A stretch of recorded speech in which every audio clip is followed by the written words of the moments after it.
This week on The Record, show of force, a showdown over states' rights and federal power.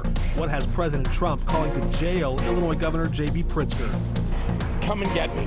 Off to the races. Congresswoman Robin Kelly runs for a seat in the U.S. Senate. After interviews with frontrunners Raja Krishnamurthy and Juliana Stratton, why the former chair of the Democratic Party of Illinois thinks she has a path to victory. And did the FBI tap Senator Josh Hawley's phone? We check the record. It's all coming up right now.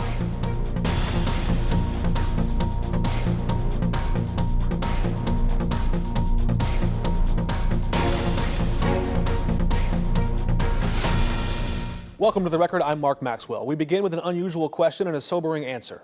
What do these five men have in common? The presidents of Russia, Venezuela, Brazil, the Philippines, and Turkey have all called for the arrest and jailing of governors and mayors who oppose their agenda. And this week, the President of the United States joined their ranks, at least in word, if not in deed. From Moscow to Manila, history shows what happens when leaders turn the law into a weapon, when disagreement becomes defiance, and that defiance becomes a crime. This week, that very language reached our shores. President Donald Trump says the governor of Illinois and the mayor of Chicago, quote, should be in jail. Their only offense, refusing to cooperate with his federal troop deployments. Illinois Governor J.B. Pritzker calls it an invasion of state authority. Look, he's a coward. He says a lot of things to the camera. He likes to pretend to be a tough guy. Come and get me. Come and get me. Pritzker sued, arguing the Constitution does not grant Washington, D.C. the power to commandeer the National Guard and send military troops across state lines for political purposes. The White House insists federal officers must be protected while they do their jobs. But Pritzker blames Trump and his federal police forces for carrying out what he calls a premeditated mission to incite the unrest as a pretext for flexing that federal police power. For weeks now, Donald Trump, Kristi Noem, and Gregory Bovino have brought their militarized CBP and ICE agents to the streets of Chicago to cause violence and chaos in this city. They need to stop inciting our city's residents. Since the beginning of this invasion, families have been snatched up off the streets or removed from their homes, zip-tied and detained for hours, including especially U.S. citizens and legal residents of our state. And in the words of CBP Chief Patrol Agent Greg Bovino, they're being chosen by how they look. Peaceful protesters have been hit with tear gas and shot with rubber bullets. Journalists simply reporting the facts on the ground have been targeted and arrested. U.S. citizens, including children, have been traumatized and detained. St. Louis police group, known for challenging injustice behind the badge, the Ethical Society of Police, they say, quote, silence in the face of this abuse is complicity. We must, in fact, cross the thin blue line when adherence to constitutional values is at stake. The same group says their list of demands includes calls for an investigation, transparency, and the courage of every officer and agency to choose the Constitution over convenience and the law over loyalty. They say either policing remains tethered to the rule of law or it descends into arbitrary force. They choose the former. Ray Rice with the Ethical Society of Police joins us in studio on The Record. Good to have you with us. You and your colleagues in St. Louis, from what I could tell, spoke out first. Now national groups are echoing you. Was there a moment, was there a specific image or a story from that raid in Chicago that made it impossible to stay silent? The most visceral response that I believe I had was seeing young children being treated that way and the terror on their faces from those who were videoing what was occurring. And I would challenge anyone to have observed that and not have some type of visceral response. And even if people in those circumstances don't look like you or don't represent a community or political view, you can't see that happen and have a question about the humanity or the lack of humanity afforded those who were targeted like that. You were a longtime police officer in the St. Louis area, now retired, but after your statements, the National Association of Black Law Enforcement Officers also spoke out on the national scale, saying what happened in Chicago, quote, was a direct assault on the legitimacy of our profession. When you read that, do you feel vindicated or do you feel more worried about how serious things have gotten across the country? It's both. I'm more worried from an individual aspect, because I am afforded an opportunity not to have or be subject to the retaliation for saying or speaking truth to power. Because you're now retired. Because I'm now retired. And so I must start off by saying I understand, and I hope your viewers understand, that that is a true challenge for law enforcement officers who are watching what is occurring in fear of retaliation for saying this isn't right. And so it is vindicating, it is encouraging that maybe the snowball will start and enough of us will say that even though an agency like what we've seen, even if we say that they have the legal right to do what they were doing, was it the most appropriate action to take? Thank you for joining us. Thank you. Now let's turn to U.S. Senator Eric Schmidt, who joins us remotely from Washington, D.C. on the record. Senator, you just recently voted to give the Department of Homeland Security a record budget increase. It allows ICE and Customs and Border Protection enough money to hire 18,500 more federal police. So help me understand.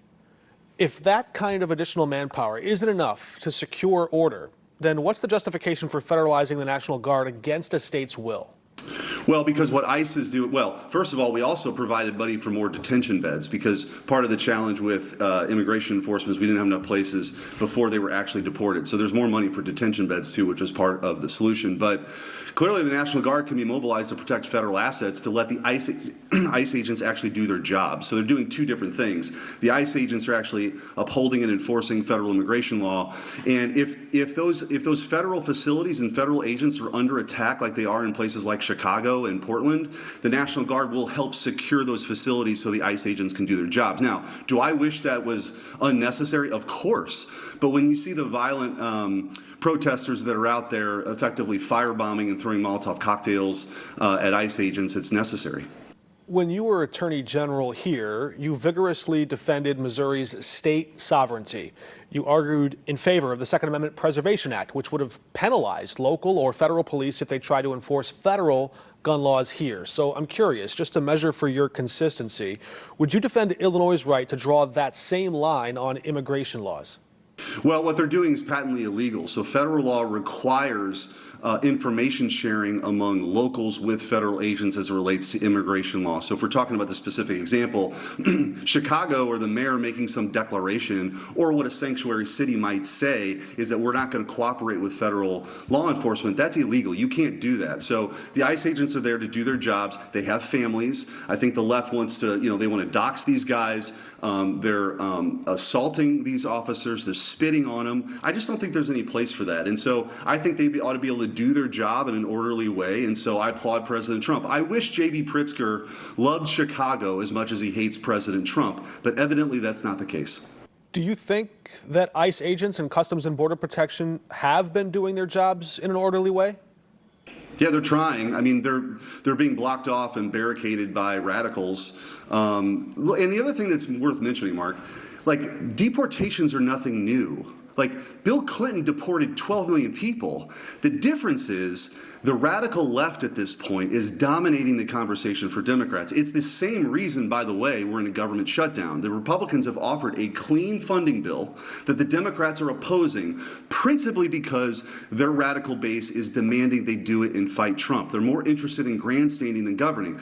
These deportations for people who are here legally, especially those who are criminals, shouldn't be controversial at all. But that's what you see when the left gets involved here, and they're surrounding these federal buildings and harassing these officers, and it's just wrong. I think one of the things we also watch for is how far the power pendulum swings in one direction, because it sometimes sets a precedent for how far it might swing in the other. So if it's constitutional for D.C. to override Illinois and send in soldiers from another state, what's to stop a future Democratic president from doing the same in Missouri? Well, I've not heard of a Republican governor defying efforts to deport illegal immigrants, right? So, I mean, you can throw out that sort of hypothetical, but you just haven't seen it, right? What you got now is Democrat governors and Democrat mayors who are trying to placate the radical elements of their party, who are trying to obstruct a lawful effort by law enforcement agents. The American people don't support that. They want to support our law enforcement officers who are just trying to do their jobs. I do think it's a sad commentary that these federal facilities and federal agents are being assaulted. And so if you need the National Guard to help secure those facilities while they go do their jobs, people support that. I support that. It's totally, I wish it was not necessary, but that's where we're at in places like Chicago and Portland. The conversation continues online with extended interviews with Senator Schmidt and Officer Rice and the KSDK app.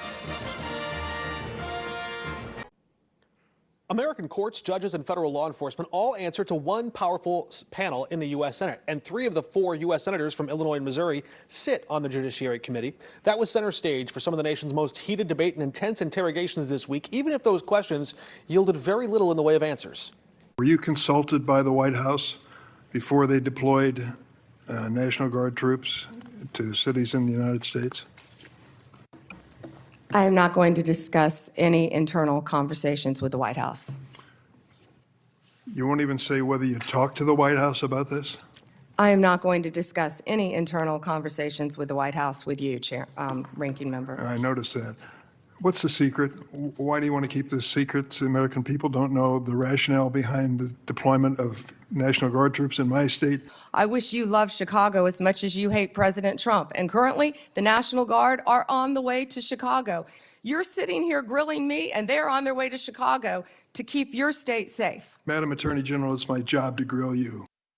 Durbin also pressed the Attorney General about her role in investigating the victims of Jeffrey Epstein. Her defiant refusals to answer those questions were equally opaque. More from Senator Hawley in that hearing coming up in just a moment later in this program. First, in political news locally, the St. Louis sheriff is now under house arrest. Federal prosecutors unsealed a new indictment Thursday afternoon accusing Sheriff Alfred Montgomery of witness intimidation. His aides said the court produces new evidence at a hearing on Tuesday. They won't have much detail until then. The conditions of house arrest might give Missouri Attorney General Catherine Hanaway a much stronger card to play in her ongoing push to expel him in state court.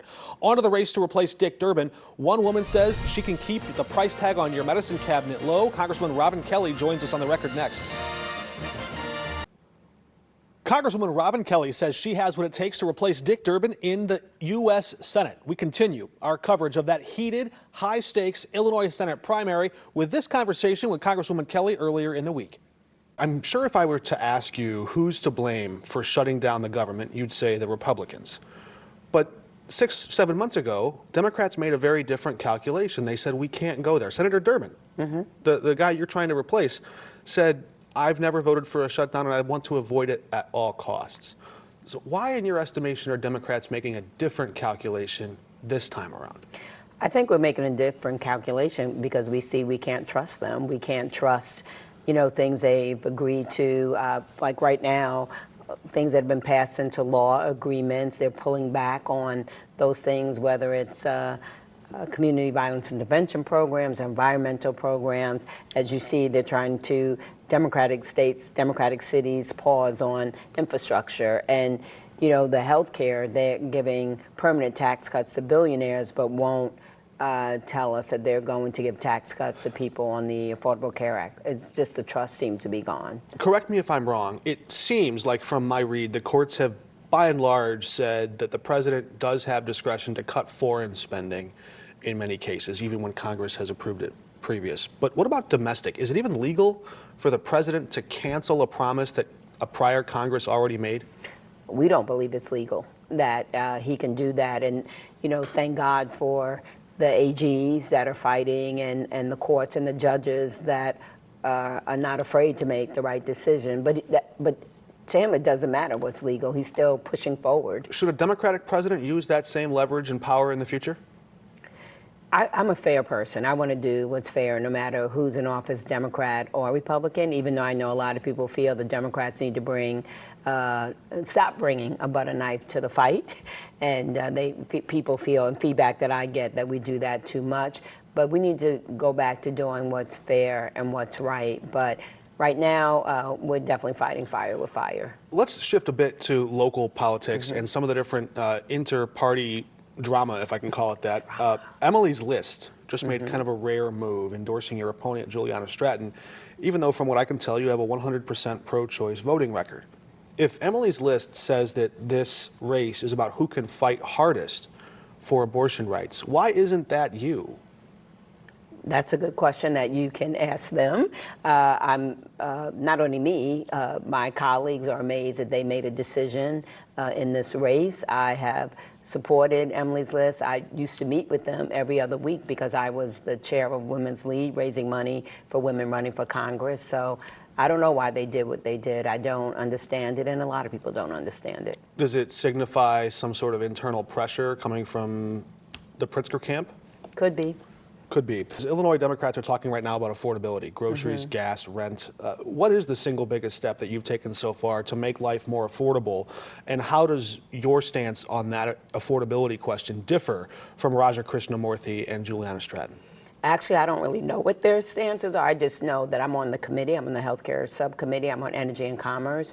And I have voted to lower prescription drugs. We were in a 26-and-a-half-hour fight as far as Medicaid. The other thing I've done is my piece of legislation that took the postpartum Medicaid coverage period from 60 days to a year. You know, we have a maternal mortality and morbidity problem in the United States, in the state of Illinois. So that enabled women that would not have ordinarily had coverage be able to get coverage. On the question of prescription drugs and price caps, how far would you be willing to go in that direction?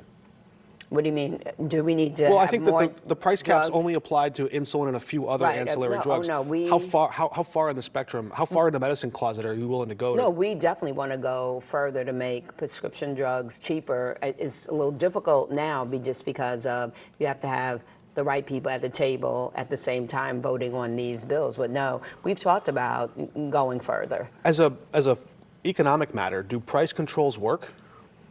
Well, I've heard from a lot of people that whose insulin costs have gone down, and they have stopped me in the grocery store, thanked me in the streets, that they don't have to spend so much money, and there's other drugs also on medicine, and they can afford other things that are expensive too. I didn't mean to cut you off. What is your ideal picture of a fair healthcare system? I think in the richest country in the history of the world, that we need health care for everybody. I mean, other countries can do it. We're a smart country. We're an advanced country. We should be able to do it also. It's going to be interesting to see how this race plays. I don't know, money and ads will play a lot, but there's also the voice of Dick Durbin, who you're running to replace. I wonder how you see his legacy so far. What part of his legacy do you hope to carry forward, and what other parts of his positions do you think need to evolve as the party advances? Well, one thing that I know he truly hoped that he would see, and I truly hope as senator that I see, immigration reform, that we take care of the dreamers, we see what we can do with the undocumented to help them become citizens of the 11 million plus that have been here. And I know that's something he really wanted to see, and I would love to see that for him and the undocumented and immigration system. One word that sets you apart from your two opponents. Effective leader. We'll give you two. Okay. Congresswoman Robin Kelly, thanks for joining us. Thank you. Josh Hawley says the feds were spying on him, but does he have his facts right? We check the record next. All right, let's go back inside that Senate Judiciary Committee hearing from earlier this week. Things got heated. Missouri Senator Josh Hawley had the floor, and he pointed back to this FBI document from September 27, 2023. It was labeled a sensitive investigative matter. The document said the FBI agent involved had performed a, quote, preliminary toll analysis to examine the phone records of those 9 Republican senators. Most of them were aligned with Donald Trump's effort to challenge the results of the 2020 presidential election. So let's check the record. According to evidence collected and published by the January 6th Select Committee, White House call logs showed President Trump placed 6 phone calls to Josh Hawley in the hours leading up to that attack on the Capitol. For some reason, those records appear to show that Hawley never picked up and never called Trump back. Those records were already made public in early 2023. Then, Special Prosecutor Jack Smith was investigating already Trump's involvement during the time when this new FBI memo was penned. Here's how Hawley described it earlier this week. Yesterday, we learned that the FBI tapped my phone. Who ordered this? Who ordered the tapping of the phones of United States senators? I think we need to know exactly who approved the wiretaps on United States senators. Who knew about it? What agents were involved at DOJ or the FBI? Well, it wasn't a wiretap, it was just a call log. And when reporters in Washington pointed out the simple fact that Hawley, quote, falsely says FBI tapped senators' phones, he didn't correct his error. He didn't clarify the mistake. Instead, he lashed out and told his 2.3 million followers on Twitter, or X, quote, you can't hate the media enough. Faced with his own errors, the senior senator from Missouri replies to the American public by encouraging hatred for his fellow Americans who would dare tell the truth. That's our show. Until next time, we're off the record.